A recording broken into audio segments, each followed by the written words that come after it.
Joe? One of those got it marked in the book and I picked up the wrong one. We are in chapter 5 tonight of Isaiah. We'll try to get through with chapter 5 so we can get to a different set of notes for next week.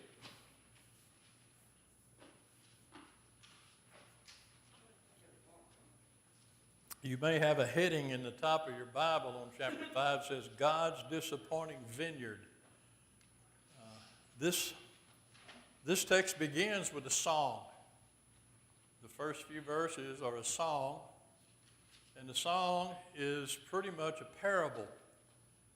If you recall when David had taken Bathsheba, and Nathan came to him and told him a parable about a man who had all kinds of sheep, but he took this one guy's only sheep to himself.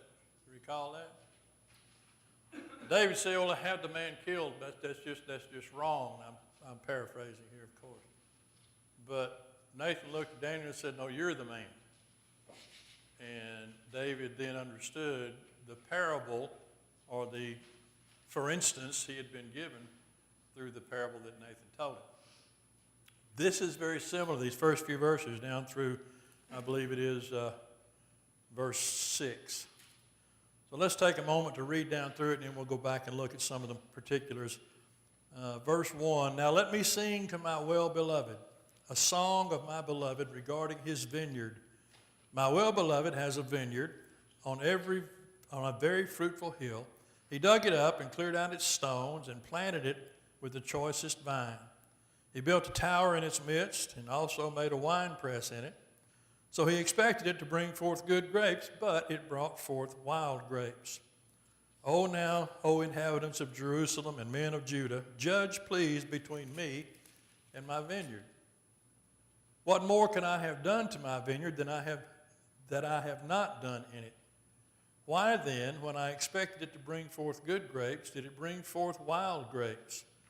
Now please let me tell you what I will do to my vineyard. I will take away its hedge, and it shall be burned, and I'll break down its wall, and it shall be trampled down. I will lay it waste.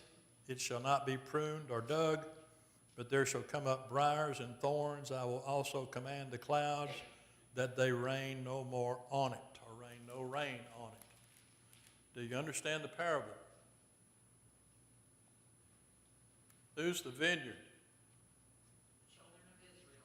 Children of Judah and the children of Israel. Who's my beloved? That's God.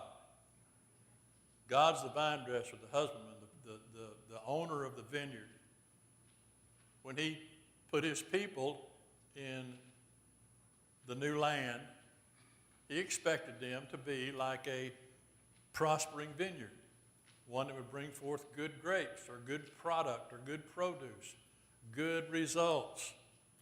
Well, over a number of years, Judah and Israel began to produce what he calls in this song wild grapes.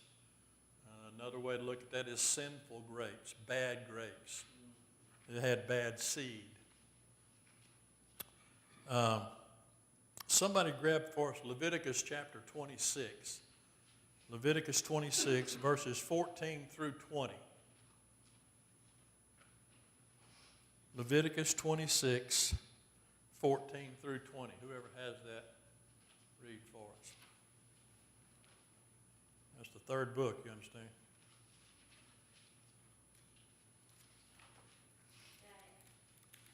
All right. But if you do not obey me and do not observe all these commandments, and if you despise my statutes, or if your soul abhors my judgments, so that you do not perform all my commandments, but break my covenant, I will also do this to you. I will even appoint terror over you, wasting disease and fever, which shall consume the eyes and cause sorrow of heart.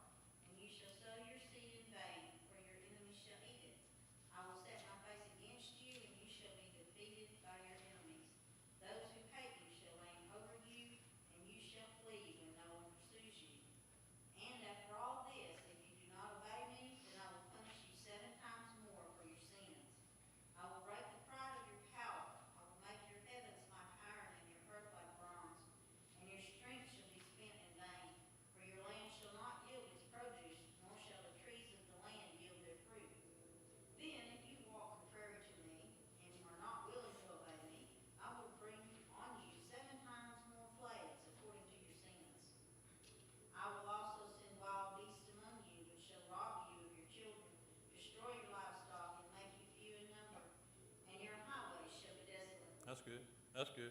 So we've got there in the law, God said, if you don't obey me, bad things will happen. Pretty bad stuff we read there in Leviticus chapter 26.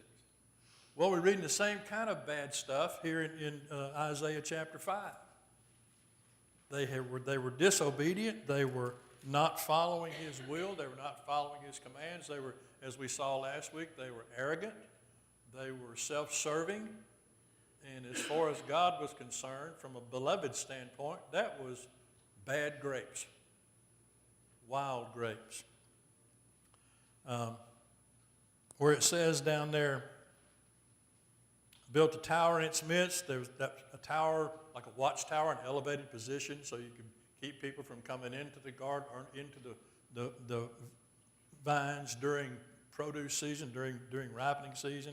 Built a wine press in it. That was to process all the grapes, so they could have some profit and have something to sell. So that's just a process that every vineyard owner would go through. They'd build a watchtower, they'd build a wine press, a place to protect and process the grapes. God had done everything he could, just like a vine dresser would do for his vineyard. God had done everything he could for Israel and Judah to give them prosperity. And it went to their heads. They were thinking, look what we did, right, after a number of years. Now, of course, that was years and years later after they crossed over into the Promised Land, after they'd been there for a long time. And when you leave people to their own devices, what happens? They rely on their own devices. They begin to be prosperous in their own minds, in their own ways, which is not necessarily God's way. Down in verse 3, where it says, and now, O inhabitants of Jerusalem and men of Judah, judge please between me and my vineyard.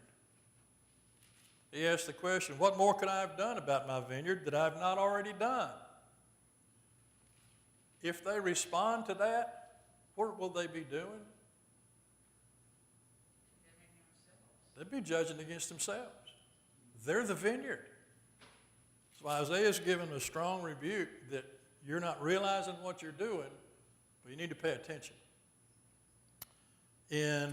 Beginning in verse 5, you've got this idea of coming judgment.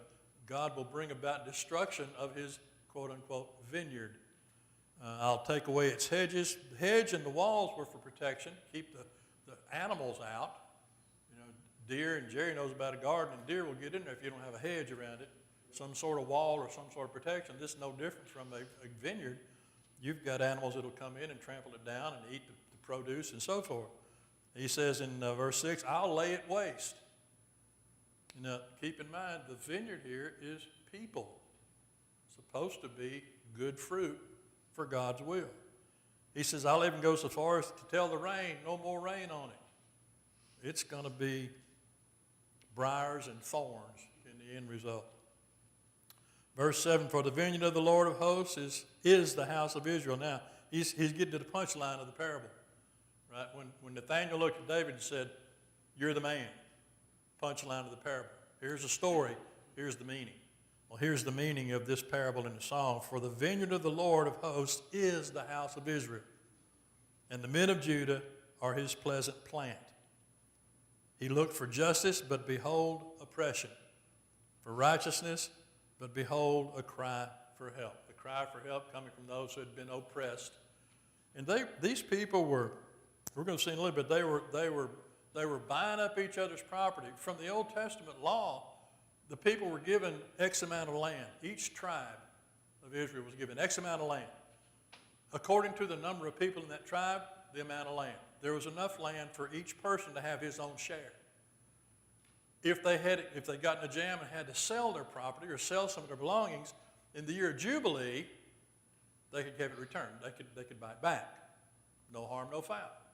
What was happening was these oppressive people, the ones that have money and ones that had property, were buying up other people's property and not giving it back, regardless of the year of Jubilee or not.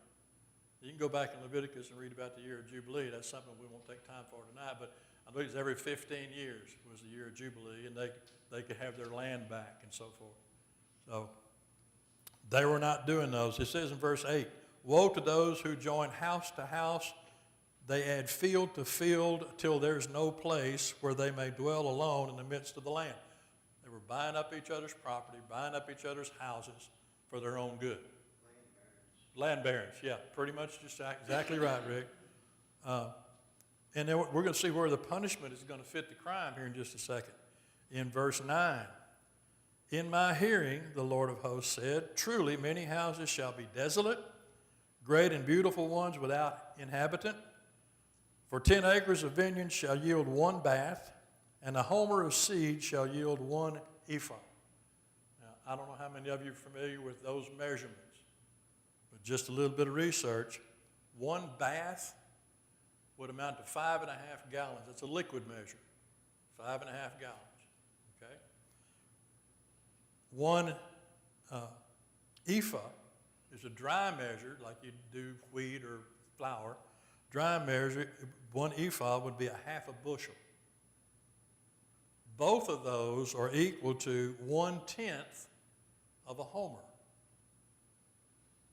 A homer is what they used to call a donkey load. This is the amount of product you'd put over a donkey's back that the donkey would carry it to market or carry it wherever they were going to carry it. So you've got those measures. So 5.5 gallons of liquid measure would be 1/10 of a homer, or 1/2 bushel would be 1/10 of a homer. So what he's saying here is 10 acres is going to yield a pittance. Not very much. When destruction hits. A homer of seed shall yield 1 ephah. A homer should yield a whole lot more than that. 1 homer was going to yield 1/10 of a product. So that's not much. You know, that's like Jerry planting 10 tomato plants and only 1 of them produces. Not a good outcome, right? So this is because they had been sucking up each other's property and providing for their own self and not worrying about their neighbor, not showing the love and showing the compassion on anybody else, but oppressing people. Here's going to be the judgment. Verse 11. Woe to those who rise early in the morning, that they may follow intoxicating drink, who continue until night, till wine inflames them. The harp and the strings, the tambourine and the flute and wine are in their feasts, but they do not regard the work of the Lord, nor consider the operation of his hands. They were all about the physical enjoyments of life, paying no attention to the spiritual will of God, spiritual commands, the spiritual ways that God has set about for them to follow. They were about the good times and the party atmosphere, having fun with life. Leaders. Back in those days, leaders were hard drinkers and big eaters. You've got the leaders who had most of the money anyway, or most of the wherewithal, the finer houses, the better places to live, better stuff, if you want to put it just in that vernacular. And, of course, they were so well set up, they just party all the time. Kind of like the Roman emperors. They were about the party atmosphere. So this is what you got here. The year of Jubilee actually came every 50th year, not 15th. Is it 50th? Okay. 50th. And that's when the full year of releasing people from their debts, slaves, returning property, those who owned it. And it was, the whole year was dedicated to rest. Everybody returned to their families. There was no harvesting. Yeah, they didn't plant, harvest, anything. Yeah. Right, and then this is why what the land barons were doing was so wrong, because goes all, like you said, all the way back to Leviticus. Yeah. This is what God laid out. This is what it's supposed to And he gave them a whole year to get it right. Right. During that whole 50th, and I'm glad you found it, 50th year. It's about peace and love and the harmony of the atmosphere, instead of grabbing stuff that you can grab. Thank you, Jimmy. So woe to those who have this party attitude, the big drinkers, the hard drinkers, and the physical luxuries. They had godless unconcern. They weren't concerned about the things of God. And God was about up to here with their attitude. Verse 13. Therefore my people have gone into captivity. Now, what he says here, therefore my people have gone into captivity. It hadn't happened yet, but in God's mind it has. He's speaking as if it had already happened, even though it's yet in a ways in the future.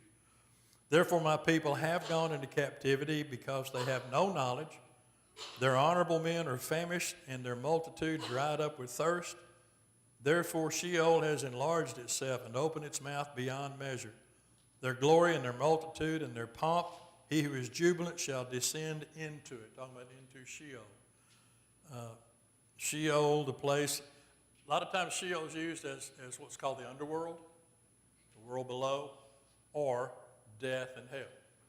So my people have gone into captivity. This following dissertation about Sheol is likened to what it's going to be like when you're overtaken and taken into captivity. You're going to feel like you're in hell. And no doubt they did. Sheol has enlarged itself and opened its mouth beyond measure. You're not going to believe what this is going to be like, is the attitude there. Death and captivity resulting from the siege. Many people were killed during the raid and the siege. A lot of people that were not killed were taken off into captivity. There's some that got away, but not many. There was a remnant that survived it. He says in verse 15, people shall be brought down, each man shall be humbled. The eyes of the lofty shall be humbled, but the Lord of hosts shall be exalted in judgment, and God who is holy shall be hallowed in righteousness. The lambs shall feed in their pastures, then the waste places of the fat ones strangers shall eat. I thought that was an odd way to put that. In verse 17, the lambs shall feed in their pasture, and in the waste places of the fat ones strangers will eat. The waste places will be the ruins of the cities that have been taken over and demolished during the captivity, during the raid and the war. Of the fat ones, it says that the lambs shall feed in their pasture. In other words, the wild lambs, untrained sheep, lambs, that type of thing, will be coming in to eat and graze where you used to live, right? In your place. Of the fat ones, the ones that are ready to eat, strangers shall eat.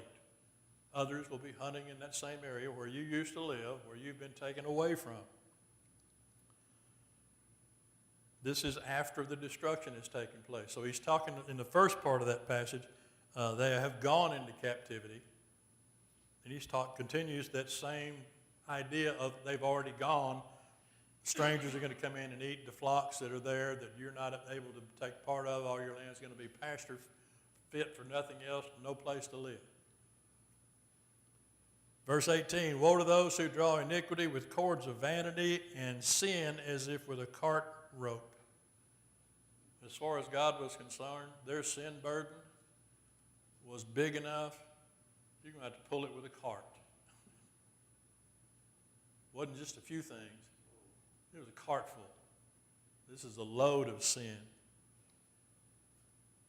19, that say, let him make speed and hasten his work, that we may see it. And let the counsel of the Holy One of Israel draw near and come, that we may know it. Now, that verse 18 and 19 go together. There's 6 woes pronounced in this portion of the chapter. First one takes place in verse 8. Woe to those who join house to house, the land grabbers. Second woe is in verse 11. Woe to those who rise early in the morning to follow intoxicating drink. That one continues all the way down to verse 18. The third woe is in verse 18. Woe to those who draw iniquity with cords of vanity and sin as if in a cart rope. Those who draw iniquity in verse 19 that say, talking about those people that say, let him make speed and hasten his work that we may see it. Let the counsel of the Holy One of Israel draw near and come that we may know it. They're just arrogant enough to say, come on, Lord, do what you're going to do. What an attitude. Let him make speed and make haste in his work.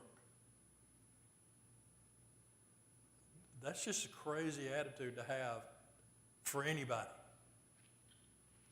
Let let him make speed and haste that we may see it. Let the counsel of the Holy One draw near and come that we may know it. You don't get much more arrogant than that.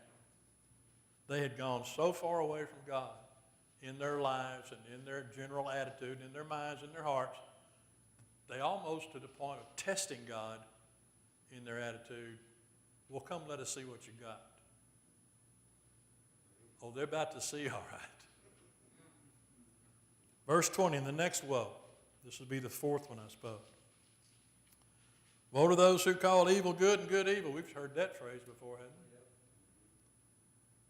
Woe to those who call evil good and good evil, who put darkness for light and light for darkness, who put bitter for sweet and sweet for bitter. They've gone so far away from scriptural knowledge that they've got it backwards. Everything they have seen and looked at, they have it reversed. Light for darkness, darkness for light, bitter for sweet, sweet for bitter. And you make the mistake of putting bitter for sweet or sweet for bitter, your tea's not going to taste very good, first of all. And your outlook on life is going to be skewed. It's going to be twisted. If you're seeing what's bitter as sweet, what's evil as good, you've got an issue. You've got a problem. People around you are going to have a problem. You're going to affect others around you. They're either going to start seeing things your way or going to know you're crazy, one or the other, to even think about things in that way. The next woe is in verse 21. Woe to those who are wise in their own eyes and prudent in their own sight. The conceit and proud leaders of the time had rubbed off on other folks. They were self-sufficient in their attitude, just like, look what we've done for ourselves, I mentioned earlier. And again, God had had enough. So woe to those who are wise in their own eyes, the fifth woe. Sixth woe is mentioned twice in two different ways. This is Hebrew poetry. Woe to men mighty at drinking wine. Woe to men valiant for mixing intoxicating drink, who justify the wicked for a bribe and take away justice from the righteous man. So they're all about the drink, all about the intoxication. They're treating others disrespectfully and oppressively. Somebody read for us, go over to chapter 10, read the first two verses there. Chapter 10, verses 1 and 2. Isaiah chapter 10, flip over in the future. To those who decree unrighteous decrees to right misfortune, which they have prescribed, to rob the needy of justice, and to take what is right from the poor of my people, that widows may be their prey, and that they may rob the fatherless. Yeah, one and two, that's it. Yeah, they were self-seeking. They were self-serving in their attitude, even as far as taking things from people, not thinking twice about it. Woe to those who justify a wicked for a bribe. Even the leaders and the judges were taking bribes so they could pronounce people innocent, give them justice. Well, you pay me just a little bit. I don't think any of that stuff goes on today, though, right? Not much. Not in America. Not much. All right, so we're ended with the woes. We've got 6 woes there. Now we're going to talk about the coming invasion. Verse 24, therefore, as fire devours the stubble and the flame consumes the chaff, so their root will be as rottenness and their blossom will ascend like dust, because they have rejected the law of the Lord of hosts and despised the word of the Holy One of Israel. It's going to be a quick judgment. If you burn stubble, just like kindling, it goes up pretty fast, faster than a big log. So you've got their root, their rottenness, their sinfulness is going to be taken care of pretty quick. When it starts, it's going to happen fast. Their blossom will ascend like dust. You've got some plants that blossom that have the little dust in them, the pollen, and you got a big wind comes up and blows the pollen off. This is what they're going to be like whenever this invasion takes place, whenever those invading armies come. It's going to be so quick, they're just going to be like the pollen floating off into Never Never Land somewhere.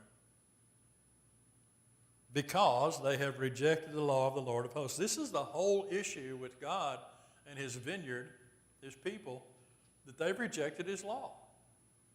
They no longer worship as they should. And we talked about last week and the week before, they were giving their babies over to sacrifices. They were worshiping idols like the people around them, the nations around them. And again, God had enough. This was the end of it. Verse 25, therefore the anger of the Lord is aroused against his people. He has stretched out his hand against them and stricken them, and the hills tremble. Their carcasses were refuse in the midst of the streets.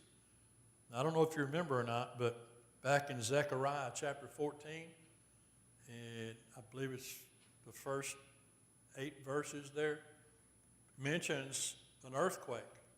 There had been an earthquake in Isaiah's time. It was during King Uzziah's reign, which is when Isaiah prophesied. There had been an earthquake. This is a reminder of how it was when that earthquake hit. You had people dead in the streets like refuse. You had everything destroyed that was in line with that earthquake. People, that may have been the first earthquake they'd ever heard and seen, I don't know. But it was a mess. The days of Uzziah, king of Judah, their carcass were as refuse in the midst of the streets. It was a horrible thing. No different than earthquake we hear about today. Earthquakes out in California or wherever else, there's devastation. It's just one of those natural phenomena that happen that we may not be ready for, but the calamity involved with it is usually great. So that's a reminder of that earthquake. His hand is stretched out against them, stricken them. The hills tremble. There you go. Carcasses and refuse. For all his anger is not turned away, but his hand is stretched out still to strike in punishment. So I don't know that this could be any firmer or harder of a lesson for Judah, primarily Judah. Northern captivity has already taken place at this time. So Israel's already gone off into captivity by the Assyrians. Now you've got Judah left thinking, they're so arrogant, they don't think it could happen to them. They're not worried about it. But they're fixing to change their mind.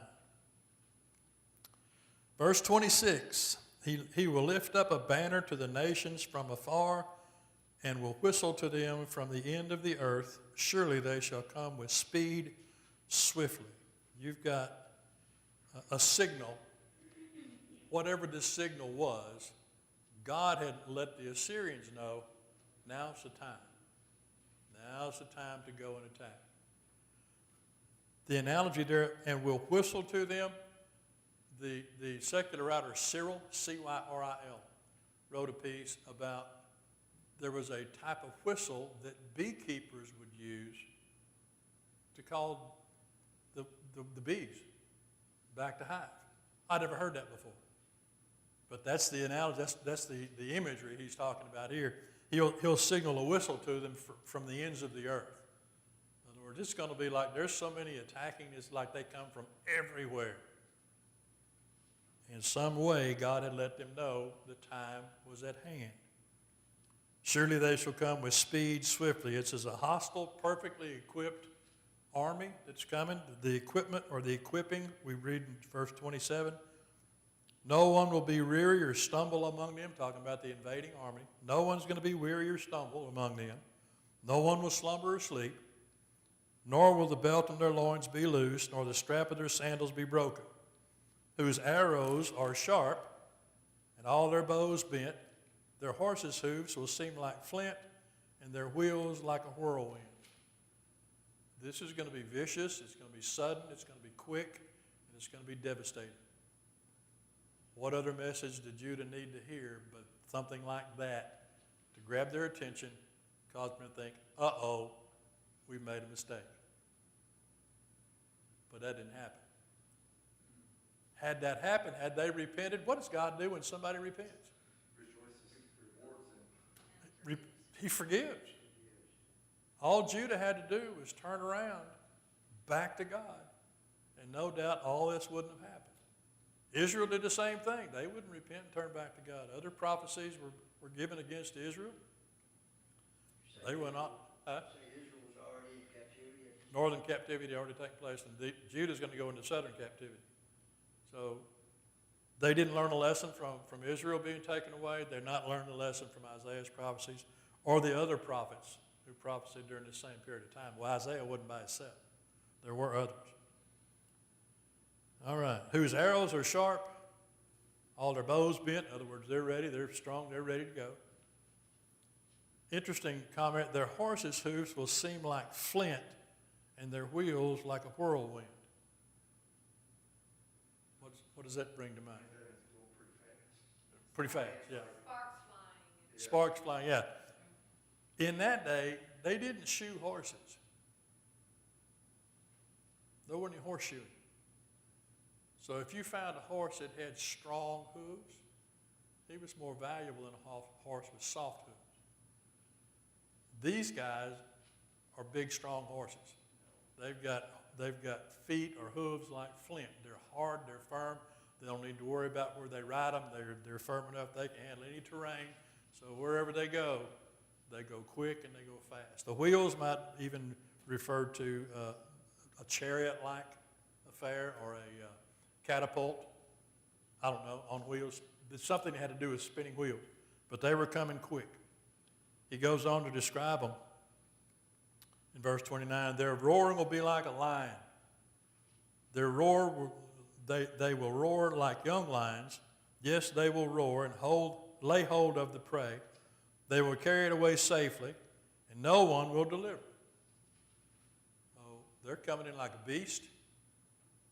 Interesting enough, you know what the national symbol for the Assyrians was? A lion.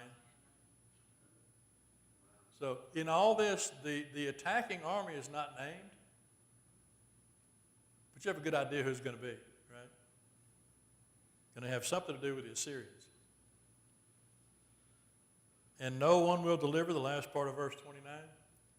There's going to be no protection. There's nothing you can do to keep this from happening, to protect yourselves and not be taken away like a lion takes away its prey. It's coming. Verse 30. In that day they will roar against them like the roaring of the sea, and if one looks to the land, behold, darkness and sorrow, and the light is darkened by the clouds. Gloomy times are on the horizon. You've got darkness, sorrow, darkened by the clouds. Those are symbolic to convey this idea of a coming ruination that's going to happen to the people. Like I said, I don't know how it could be any stronger put to these folks. We're going to see some more in chapter 6 when we get there next week. The Syrians, they weren't ungodly people either, but God was just using them for that, right? This is one of those times when God used ungodly nations against his own people or to teach his people a lesson. And no doubt he preferred not to do that. You know, just like in what the passage Jimmy read a while ago. If you do these things, if you obey my word, follow my law, and follow my will, there's reward, there's prosperity. Well, they did that for a while, until they got so prosperous they got the arrogant attitude. Oh, look what we've done for ourselves. All this time, God had prospered them by allowing their prosperity, assisting in their prosperity, keeping the other people or nations around them away so they weren't harmed. And they get just like people do. They get the big head and say, well, yeah, we've done all this for ourselves. Who can stop us now? And God says, I can. About that quick. So you've got a pretty strong warning from Isaiah, and like I said, they wouldn't heed the warning. So just the quick recap on your outline there. I didn't give you a whole lot, but enough to know what's going on in chapter 5. The song that began, the song about the beloved and his vineyard. First 2 verses, he planted a vineyard and produced wild grapes against his will. Tells Judah and Jerusalem he'll waste away the vineyard in the next 3 verses. Verse 7 of chapter 5 identified as the house of Israel, and the men of Judah is the vineyard. So we know who he is talking about. The wild grapes, that's the sin that they were partaking in, the arrogance. Blatant sinners, number 3. Confused moralists, they're confusing evil with good and good with evil. Bitter and sweet, confusing that. Arrogant, they're self-righteous, verse 21. They mighty drinking wine, taking bribes, depriving the righteous of justice. Good people were suffering at the hands of the evil people. You've got that in verse down to verse 23.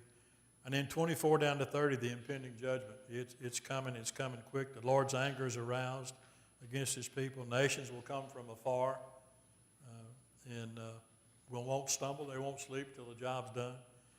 Weapons are ready. They'll devour like a lion and take them away, leave the land in darkness and sorrow. So it's just kind of a synopsis of what chapter 5 is all about. Questions on the back, number 14 begins chapter 5.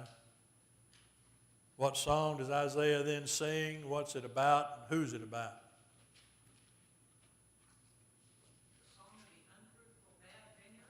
Song of the unfruitful vineyard. Yeah, the bad seed vineyard, bad grape vineyard.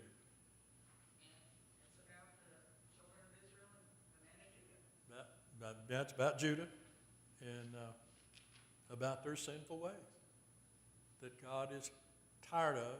He's had enough of. 15, upon whom were the woes to come? Well, we know that's children of Judah, God's own people. The summary, what was the reason for their impending judgment? Well, that's a pretty good summary, but arrogance, pride, sinfulness, etc. Lust of the eyes, the flesh, and the pride of life. Lust of the eyes, yeah. John 15. Rejected the law of the Lord. They despise the law. Yeah, and that's the text even tells us they despise the law of the Lord. And to despise is not necessarily to hate something, but to disagree with, to go against. I was just repeating what she said earlier, but it's disrespectful. Yeah. Not paying any attention. That's it, doing their own thing their own way. They had been protected and blessed all this time by the God of heaven and saw it as their own doing. It's unfortunate. But we see the same thing today, don't we? Anytime you hear the term, I think I used it Sunday or maybe last week, I'm a self-made man, self-made person. It's used a lot in the business world. Oh, that's a self-made man. No, he's not. We don't, it's not within man to direct or guide his own steps. That's what Solomon said. And that's true. We can take care of ourselves for a little bit, but the first opportunity to sin comes up, the first opportunity to take what doesn't belong to you in a wrongful or unrighteous way, people jump at the chance. And they don't mind telling you at times, oh, I did this and it was real good for me. Same difference. This country is not a self-made country. It's a country God blessed with it from its inception until now.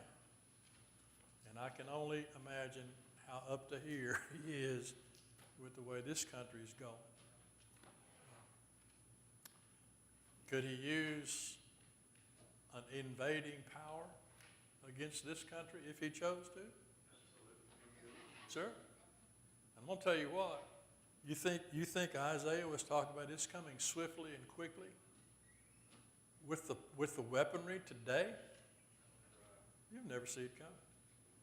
In the blink of an eye, it can happen. They tell me that there's things they can fire off into the atmosphere that will take out the power grid in a heartbeat. What happens when we lose our power grid? You have to light a candle at that point, especially at night. But what do we lose if, just your daily day routine? What do you lose if you lose a power grid? Coolness, air conditioning. The little things we don't take, things we take for granted, air conditioning, electric stove, gas stove has to have an igniter. No, remember their job, no job, no money, No No job, no money, no vehicle to get to and fro. You better ride a bicycle, better get you a bicycle. I remember, I'm so old, I remember wood stoves. Wood stoves, yeah. You didn't have air conditioning, you didn't have nothing. That's probably before water fans even, wasn't it? But Didn't even have a water fan? No? Swamp cooler, they used to call we it? did have a radio, Uh-oh. one of the first radios. Yeah. We had the same setup. Well, you know, hey, is it possible to get back to those days? Absolutely, absolutely. We just need to pray for this country. It turns around from its evil ways. And, We might survive, but it ain't gonna be easy. oh, it's not gonna be easy at all, no. And we better be looking out for one another if and when that were to happen. Because the powers, The thing I really didn't like was the rub board. the rub board, I didn't like that rub board. well, that beat going But I down, didn't wanna beat them on the river. I was gonna say, that beat going down to the river and beating it with a rock, didn't it? About building fire under the wash pot. Yep, Oh, yeah. building fire under a wash pot. Done that too. Hey, I'm not kidding you, it could get back to that, and pray it doesn't, because it's not, But you know what God said about all this? what's that? He's gonna say, I never knew you. Yeah, He's gonna come to the point to where he's not gonna save the ones that don't wanna be. the blessing in all that is, God's always had a remnant. He's always had a choice few who were obedient, who were willing to obey his will, and shared his will with others. So we just need to try and do our best to be a part of that remnant, if and when that happens. All right, how about 646? I opened the book and there it was, 646.